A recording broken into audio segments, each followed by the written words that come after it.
Atheism, in the broadest sense, is an absence of belief in the existence of deities. Less broadly, atheism is a rejection of the belief that any deities exist. In an even narrower sense, atheism is specifically the position that there are no deities. Atheism is contrasted with theism, which in its most general form is the belief that at least one deity exists. The first individuals to identify themselves as atheists lived in the 18th century during the Age of Enlightenment. The French Revolution, noted for its unprecedented atheism, witnessed the first significant political movement in history to advocate for the supremacy of human reason. In 1967, Albania declared itself the first official atheist country according to its policy of state Marxism. Arguments for atheism range from philosophical to social and historical approaches. Rationales for not believing in deities include the lack of evidence, the problem of evil, the argument from inconsistent revelations, the rejection of concepts that cannot be falsified, and the argument from nonbelief. Nonbelievers contend that atheism is a more parsimonious position than theism and that everyone is born without beliefs in deities. Therefore, they argue that the burden of proof lies not on the atheist to disprove the existence of gods but on the theist to provide a rationale for theism. Although some atheists have adopted secular philosophies, e.g. secular humanism, there is no ideology or code of conduct to which all atheists adhere. Since conceptions of atheism vary, accurate estimations of current numbers of atheists are difficult. Scholars have indicated that global atheism may be in decline due to irreligious countries having the lowest birth rates in the world and religious countries having higher birth rates in general. Definitions and types.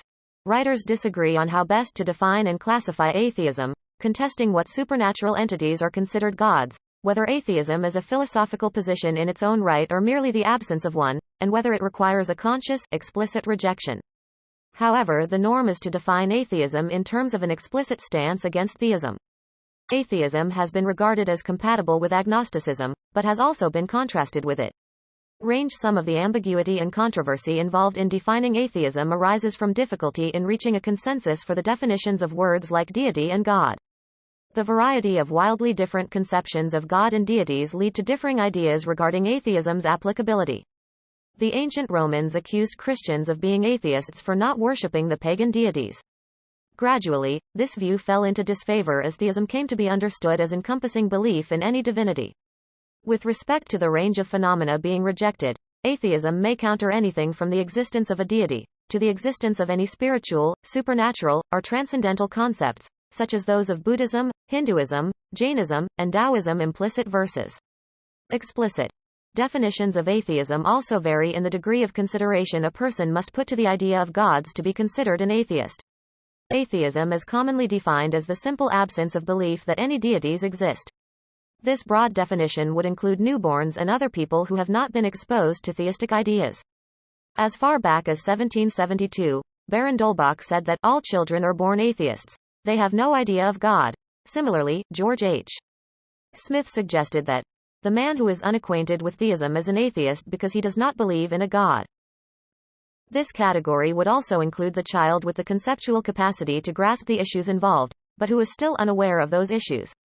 The fact that this child does not believe in God qualifies him as an atheist. Implicit atheism is the absence of theistic belief without a conscious rejection of it, and explicit atheism is the conscious rejection of belief. For the purposes of his paper on philosophical atheism, Ernest Nagel contested including the mere absence of theistic belief as a type of atheism. Graham Oppy classifies as innocents those who never considered the question because they lack any understanding of what a god is. According to Oppy, these could be one-month-old babies, humans with severe traumatic brain injuries, or patients with advanced dementia. Positive versus negative. Main article. Negative and positive atheism. Philosophers such as Antony Flew and Michael Martinhave contrasted positive, strong, hard, atheism with negative, weak, soft, atheism. Positive atheism is the explicit affirmation that gods do not exist. Negative atheism includes all other forms of non-theism. According to this categorization, anyone who is not a theist is either a negative or a positive atheist. The terms weak and strong are relatively recent, while the terms negative and positive atheism are of older origin, having been used, in slightly different ways, in the philosophical literature and in Catholic apologetics. While Martin, for example, asserts that agnosticism entails negative atheism, many agnostics see their view as distinct from atheism, which they may consider no more justified than theism or requiring an equal conviction. The assertion of unattainability of knowledge for or against the existence of gods is sometimes seen as an indication that atheism requires a leap of faith. Common atheist responses to this argument include that unproven religious propositions deserve as much disbelief as all other unproven propositions, and that the unprovability of a god's existence does not imply an equal probability of either possibility. Australian philosopher J.J.C. Smart even argues that sometimes a person who is really an atheist may describe herself, even passionately, as an agnostic because of unreasonable generalized philosophical skepticism which would preclude us from saying that we know anything whatever, except perhaps the truths of mathematics and formal logic. Consequently, some atheist authors, such as Richard Dawkins, prefer distinguishing theist, agnostic, and atheist positions along a spectrum of theistic probability. The likelihood that each assigns to the statement, God exists, definition as impossible or impermanent before the 18th century. The existence of God was so accepted in the Western world that even the possibility of true atheism was questioned. This is called theistic innatism. The notion that all people believe in God from birth. Within this view was the connotation that atheists are in denial. There is also a position claiming that atheists are quick to believe in God in times of crisis, that atheists make deathbed conversions, or that there are no atheists in foxholes. There have, however, been examples to the contrary, among them examples of literal atheists in foxholes. Some atheists have challenged the need for the term atheism. In his book Letter to a Christian Nation, Sam Harris wrote, "In fact, atheism is a term that should not even exist. No one ever needs to identify himself as a non-astrologer or a non-alchemist. We do not have words for people who doubt that Elvis is still alive or that aliens have traversed the galaxy only to molest ranchers and their cattle. Atheism is nothing more than the noises reasonable people make in the presence of unjustified religious beliefs."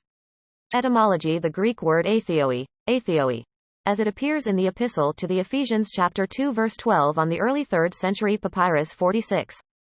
It is usually translated into English as those who are without God. In early ancient Greek, the adjective atheos meant godless. It was first used as a term of censure roughly meaning ungodly or impious. In the 5th century BCE, the word began to indicate more deliberate and active godlessness in the sense of severing relations with the gods, or denying the gods. The term asebes, then came to be applied against those who impiously denied or disrespected the local gods, even if they believed in other gods. Modern translations of classical texts sometimes render atheos as atheistic.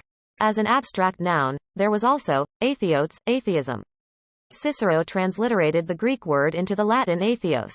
The term found frequent use in the debate between early Christians and Hellenists, with each side attributing it, in the pejorative sense, to the other.